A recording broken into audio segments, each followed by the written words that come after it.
finishing well. Sometimes we're finishing well, but we haven't necessarily started well. So that's to the next level. And I feel when watching the game again, which I did just before I came here with you guys, I feel the one thing for me, it's still systemic issues. You know, we don't really create enough quality chances, put keepers under enough pressure. There's not really that much movement. And I feel that cripples the Odegaards and things. Like when Odegaard's got players in the final third, you look in the first half, Odegaard's played Lacazette through on a lovely one, you know, behind, what they call that pass again, man? Like he's played it behind him, innit? But that's when he's in the final third. You saw Odegaard and Pepe, you know, Odegaard heavily involved in the 2 goals. Why? Because he's in the final third. He's closer to goal. And again, on occasion, he's got to drop deep into midfield. But for me, he's far too deep in our team. And that comes because our pivot. Now, yesterday, Xhaka was doing some hybrid number 8 thing. And to be fair, one thing I'll give Xhaka, bro, he's running in behind. There's a lack of movement. Xhaka's actually running. I think he's been told that with Arteta, and he's an intelligent player. But as you know, if Granit Xhaka's doing that for your side, you're in problems. So I think Partey had a good game, definitely in the second half. Xhaka played well as well, but they were disjointed. Lacazette's dropping deep, so there's no focal point. Martinelli's isolated.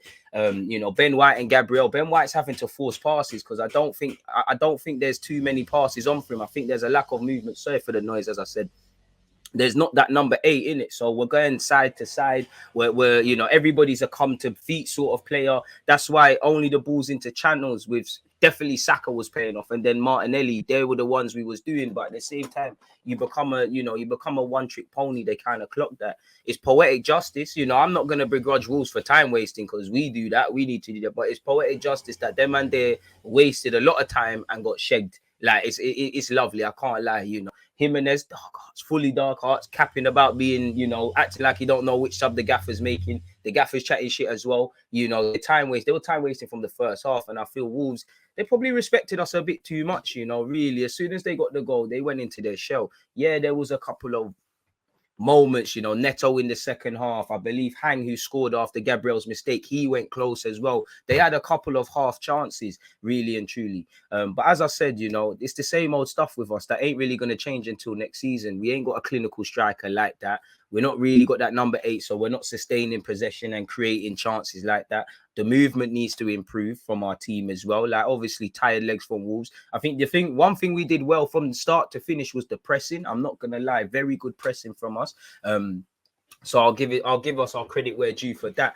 But I hear you. But we've been here before. Just a few months ago, Xhaka was saying exactly what you're saying. For me, Arsenal just need to take things game to game. We'll see where we end up in it. It's as simple as that, you know. We have half a chance if you just do what you're supposed to do. Let's not get excited because there's going to be times we do drop points. There's going to be times we're not going to turn that game around. You know, we're not going to win every 14 games or whatever. We are going to drop points. But when you slug through and you do things like this, when you do make that mistake, inevitably, it gives you a decent grounding to land on, really. So, good fight, good desire, elite substitutions from Arteta, in my opinion.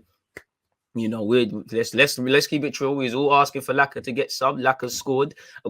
I'm giving him that goal. It's given as an own goal. I can't lie. I think Sar's overrated, and what I mean by that is people see overrated and think you mean someone's not good. Sar's a bad boy keeper, but I can't see the hype. You know, anytime Arsenal asks any decent question of him, he's spilling stuff. He's kicking is shaky. On top of us pressing them well, he's kicking is giving the ball back to us. His time wasting didn't bang. I don't know what he did for Lacazette's chance, but he's put it in. I just feel he looks shaky, and he looks shaky. He likes to come off his line and punch a bit too much. So yeah, man, there's a lot that we did well, but there's a lot Arsenal can improve upon, and we're gonna go over it throughout the course of this, man. My day has been made amazing because of Laka. I hear that. Tans, appreciate you. Big up yourself. And like she said, big up the nation too, as well as myself. Come on, man. All right. Absolute scenes at the Emirates last night. Pepe completely changed the game. The narrative around Laka will change now, but he missed so many opportunities yesterday. Hopefully that will kick him into some form, but we need a number 9. I mean, I hear you. I hope so. You know, Pepe 3-peat is on. Pepe's 9 times out of 10 our best player in the second half of the season. Laka too, but for me, we're kind of at where we're at with them sort of man there. Like Laka's been doing this. You know, his goal scoring record shows that he has scored in some big games. He has scored some decisive goals and had some decisive moments. But in an Arsenal shirt, he don't live or breathe goals. And we've been here. Even when you go back several months, when we was in form, he was missing sitters against Villa and Liverpool and all these things. But the link-up play was there. And for me, why he should have come off yesterday, the missed chances is one thing and one reason. But in the first half, and he got better, but the link-up play and all the things that he brings to the table, they weren't there. So I was thinking, you know what, Martinelli up front, Pepe involved. I understand Laka starting, you know, it wouldn't surprise me, and I wouldn't be against him starting against Watford, but Arsenal are not going to be serious, you're right, until we get a serious number 9. I don't really want to praise man for link-up play. You know, even Eddie Nketiah has come off the bench and been involved, but a broken clock's going to be right twice a day, innit? Again, thankfully it's happened now. When we needed you against Everton and Forest, you weren't there, but you was there yesterday, and shamelessly he was doing his own celebration like he scored. The narrative will change around Laka, but it's just like the Brentford game, you know. Suddenly we won, no one cares, no one talks about the cheap goal and certain things, and that's the territory unfortunately the Arsenal's in. If we win and you mention potential concerns, you're seen as negative. If we lose and you find some positives, you're seen as positive. It's the thing where people don't care about what's actually happened, they just care about the fact that their football, their game, the team's won, lost or drawn, and football's very emotional, and you see that because, you know, had we have lost, man would have come here ranting and raving. 2 points dropped. We only got a point. We got none. Blah blah blah. We've won. You know, so it's all better, and that's true. You know, the narrative will change around Laka. And on one hand, to be fair, you make yourself a hero. You're playing crap. The manager kept you on your captain. You got through it. You could have felt sorry for yourself. You're involved in the goal, but you're right. And at the same time, this is where, you know, as much as I agree with you, Ryan, I try not to speak about that because there's nothing we can do until the end of the season. Again, I can talk about Arteta, why you should have brought in a striker, why there should be a number 8, this, that, and the third, but it's not happening. I can criticize the lack of it. I can look back if we don't get top 4 and say what's gone on there. I can press you to obviously bring someone in the summer, but this is what we're working with for better or worse from now till May. This is it, innit? So everybody gets my faith. Even a guy like Cedric, I think he did very well. You know, I'm scared. Tomiyasu, Arteta said he's got the calf issue in another calf. But yeah, man, he did his job when called upon. So yeah, man, even the second half, a lot of players played a lot better. I think Saka had a decent game, if I'm honest with you. I couldn't understand some of what the fans were saying. Odegaard as well. I think Partey, Xhaka, Laka, and the whole team in general raised. I think Ben White did well. I think watching the game again, I was a bit harsh on Tierney. I think Tierney played a lot better than I thought. So yeah, it is what it is. But we've got a long way to go, man. We've got a long way to go. Hopefully we can do a thing, but we've got a long way to go, and all that matters is 3 points, especially considering obviously Spurs drop points. You know, next week United have a Manchester derby. Hopefully they can, you know, City can do us a favor in that regard. You couldn't even give, you know, your former colleague Arteta 6 points. You know, you're giving Spurs 6 points. But we could have done with that 6 points, you know. Pep, what's wrong with Pep? You couldn't give your protege Arteta them 6 points. But imagine we had them 6 points to go with not dropping points at Brighton at home and Palace and them things there, bro. We might be the ones scheming on a league title thing, but on a serious note, there's no ifs and buts in it. It is well, it is really and truly. And when I look at the league table, I'm not a fan of games in hand because there's 6 points on the line. We got to go out there and win that. But 3 wins, a draw, and a loss in our last 5 isn't the worst. Watford have us and United, so Watford could potentially get themselves a 6-pointer and climb out the table, but Watford have the potential to cause a spanner in the works. Really and truly, if I'm United and Arsenal, like you said with your Chelsea point, looking at the table, you're hoping Burnley can do a thing because what Chelsea on game in hand on United, but 50 points, you know. If Arsenal win their next game, Burnley do us a favour, and, you know, Chelsea drop points again, there could be something there, really, really and truly. You know, even the title race, man, 3 points. Everton at 5:30 for Manchester City on Saturday. That one there is brazy. We're gonna get into that. But boy, as an Arsenal fan, 2 games in hand. We need to win them. You know, we need to win them. And when you look at it, we've actually got more losses than West Ham. We've got more losses than West Ham this season. But then again, we've got less losses, than West Ham, than Wolves, than Spurs. 1 more than United. Fair play. The narratives are quite different. We're on 45 points, you know, a point behind United with 2 games in hand, you know. So hopefully Watford could do a thing. I'd imagine Manchester United win that game. It is what it is. I was going to speak about this. Yo, these builders.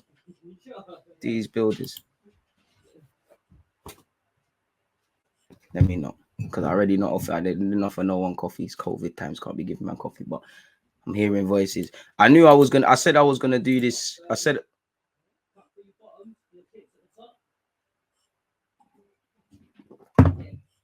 nah, you fucking up the pace. You're ruining it. But anyways, I was gonna do this. These guys are putting me off now. I was gonna do this at 11:30, but why not, man? Twitch gang, we might as well review the game now, innit? obviously, when you look at the goal we conceded, again, it's a preventable goal because it's come from, they've been fouled and they've just started. So again, being focused, remaining switched on, dead ball scenarios, we've switched off. Now, obviously, the ball's come in. I believe it's Jimenez and Gabriel at the time. Now, Gabriel's played a blind pass. That's the first stupid thing he's done. Ramsdale, maybe he doesn't need to be out there, but I think he's done the right thing. We're a progressive side. We're trying to play out. So Gabriel's the fault blamer, really and truly. Where I'm annoyed as well, Ben White and Partey, the runners, because Chan's just ran. This is something we need to be aware of. As you lot should be able to recognize when somebody's messed up. Get in and follow your runner. We didn't. Obviously, Chan did well for them, and Chan was working the line very well and chasing lost causes. We played a blind pass. You play stupid games. As you know, you win stupid prizes. We've gone a goal behind. It was coming. We deserved to go a goal behind, but it's all about the reaction. So that was the first goal we conceded. That was very silly, and we've got that in us. I'm not going to lie. It was lovely play from us, man. Odegaard won over left foot, as you saw. Again, no coincidence. A man is, he's more of a danger man when he's in this. This is what should make Odegaard and Arsenal fans watching Odegaard here in the final third horny for passes. This is where Odegaard should be. Any coincidence, this is where he's causing the danger in and around the semicircle in that. Odegaard there, of course, you need him to drop from time to time, but him there as a defender, as a back three, back five, 3-5-2 from Wolves, you don't mind that because you can see him. It's a bit like I'll show you in the next slide where you've got Saka dropping, etc., etc. But when Odegaard is here, this is where, and we're playing progressive football and people are making runs off him and getting around him. You see what he's on. Ball into Eddie. Obviously, Eddie's played it into Pepe. Pepe's done the rest, made himself a hero off the bench, got us back into the game. Simple as that. I think what's that. And then obviously Pepe's gone out there. Saka's obviously broken down the left-hand side. The move's died. Pepe's kept it alive. He's given it to Odegaard. The two left footers linked up well. He's obviously received it again, if I can remember correctly. Yeah. I can't even remember to scale. I'm sure Pepe's giving it to Odegaard. Odegaard's giving it back to Pepe. Pepe's played some 1-2 with someone. And then Lacazette's obviously had that. Boy, it's going off target in it, but eventually he's had that effort, and that's what happens when we're getting people around. Obviously, I'm happy Pepe came off the bench, got a goal and assist, first goal of the season, so tells you all the story really. So let's see what could happen. We all know he's going to probably have a strong end to the season, and next year we're going to revert back to normal. But it is where it is. Like I said at the start, if we're real with ourselves, on top of the obvious, needing to be focused, switched on and stuff, and we was playing a dangerous game. We had a high line. They were gambling. And what I mean by that is at times they were getting at our naive squad. They were simply just standing in between our centre-backs, getting on the last shoulders. There's even an incident. Tierney's marking half the space because at the start, when everything's not going well, we're not following runners. We're not talking. There's a lot of gaps. We're not looking after the ball. There's a lot of things we're doing wrong tactically, and we struggle against low blocks. And I am wary for us against back threes at time. There was even a ball that went out to the right hand side, I believe, for Semedo. Tierney was late to look over his shoulder, but they were simply just doing that. Really, people just in the gaps, in the pockets. If I put everybody back, our build-up play is meaty. If we're honest with ourselves, the build-up play from us isn't the best. You could say they come with a 3-5-2 or a 3-4-3. I think it was such, but then you saw Pedence kind of hug that touchline and come inside. Jimenez was a focal point. And then you saw Chang just operate on both sides, chase lost causes, run down blind alleys and things. But that's not the point. In possession, we still haven't got that progressive 8. Now, Partey looked better as a 6. Xhaka's an intelligent footballer. I'll give him that. And he was making the runs forward. But this is why we're disjointed, Lacazette comes deep. Again, he's not the quickest. The centre-halves know that. And they get further forward. The ball into the channel consistently with Saka and that, it's working. But you can't do it all the time. Martinelli the same. Tierney, I felt, didn't fly forward as much as I expected, really. And at times, it was kind of disjointed. As I'm saying, when we're playing out from the back, Ben White always talks about not wanting to play it to the right back. He was forced to keep playing that pass because when he's bringing it out, much like Varane actually against Atletico for United, there's no options. Partey is there, but in reality, bro, there's like two men standing there in it, and so Partey's lane is cut off. Odegaard, naturally, all of our players drop deep. Odegaard's on the halfway line. Saka's there, and if the ball gets there, it gets there. Laka's gone. Last night, Xhaka was making the forward runs and was actually, his starting position was further forward quite a lot. So was Martinelli. So you could kind of see how we're playing into their hands really and truly beyond the obvious. So that was what was kind of bugging me. But like I said, grit, desire, determination, the subs changed the game. Big call to take off Cedric and go to a back, to go with a wing back of sorts and just gamble, really, and to turn it around in the last 10 minutes is is what you're here for, really and truly. So we got the points. We know what it means for us. What's all of this? Looking at some of the statistics, people, let's go down Obino's timeline and whatnot. Lacazette had 8. Obviously, I believe that's the first time we've come from behind under Mikel Arteta in the league. We've got to remember we still have 5 errors leading to goal, so there's a lot of things Arsenal need to pattern. But allegedly, Arsenal's victory over Wolves was the first time the Gunners have won in the Premier League under Mikel Arteta after trailing at half-time. I mean, I don't want to be behind too many times, but maybe that's something we can improve upon, really. Lacazette had 8 shots against Wolves, the most any players had in a game since Alexis against Brighton. And I'd have to say, what's the quality of shots? Arsenal are now 7 points better off from the equivalent fixtures last season. You know, I think ultimately what harmed Wolves is they got their goal and they just tried to time waste. You know, they I don't know if they thought we wouldn't break them down. They were doing that stuff too early, and ultimately their demise is their gaffer and Jimenez just wasting too much time, and 6 minutes got added on, really and truly, man, which is calm. Apparently, the tally of 26, and again, in terms of working the keeper and quality of shots and stuff, we deserve to get into the game, but we need to work on better quality of shots, really and truly. The tally of 26 was the second highest number of shots Arsenal have had in the Premier League since Arteta left. The last was 30 against Norwich. So yeah, it is what it is. Wolves have won 6 and lost just 2 of their last 9 Premier League games. Those 2 defeats came against us. Can we play you every week? Play, Alexa, play the world's smallest violin for Ruben Neves as well, people. So yeah, it's lovely, man. Ruben Neves, come on, my guy. You humble, I see you moving real humble. Arsenal have scored just 4 goals in the last 4.5 Premier League games, which include 4 home games with Burnley, Brentford, Man City, and a half against Wolves. So yeah, it's a bit of a brazy one. It's a brazy one, man. Brazy. But yeah, them statistics there it is what it is there. What else? Only Liverpool and Manchester City have won more points at home than Arsenal with 29 in the Premier League this season. We're just 1 point behind fourth with 2 games in hand. As we've seen with Spurs, we can't get excited about games in hand. Games in hand need to correlate to actual points on the board. Bukayo Saka, is involved in quite a lot of our goals now. Had 15 touches in the up box. That's the most by an Arsenal player in the Premier League this season. He also created 6 chances, people. That's the joint most by an Arsenal player in a Premier League game this season. Let's get the new deal out for him. Ramsdale, don't let him leave.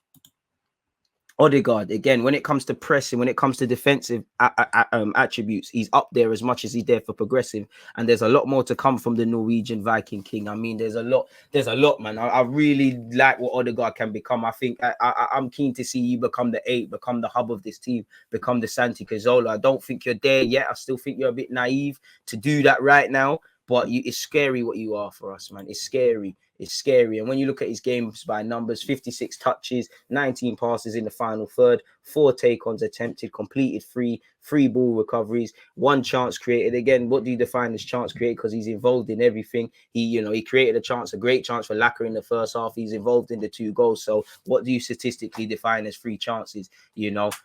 He's got everything. And I said, what goes against him is he doesn't look like someone that runs about all the time and things. And, people are convinced Mikel Arteta doesn't like majestic poetry and motion ballers because he rubbed out a former teammate and whatnot. Thomas Partey, better second half, looking a lot better in that 6. He had the most ball recoveries, most duels won, most take-ons, most fouls won, second most chances created. So I ain't going to lie, respectfully to Partey, I like you. But if we are on the same pitch with Martin Odegaard, with Martinelli, with Lacazette, with Saka, even the fullbacks, really, I don't really want to see you for second chances created. That tells me a lot of others need to step up. But all in all, it was a good result for us, man. And can we play them every week? Like I said, playing Wolves at home or going to the Molineux or going to, Burnley away, it's just simply not for everyone, folks. It's just not.